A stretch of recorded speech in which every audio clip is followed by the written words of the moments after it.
When you buy a house, you normally complete a home inspection, and when you buy a condo, you normally review the status certificate. It's a document that highlights the essential information about a building and about the unit that you're buying.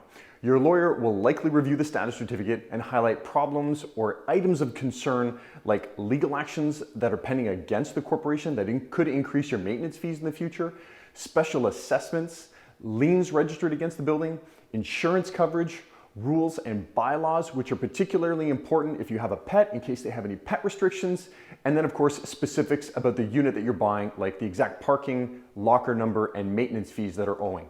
You can order the status certificate through the building property management company and generally costs around $100 to $125 and takes up to 10 days to get. And this document is so important to review because it shows you how much money the condo has for future repairs.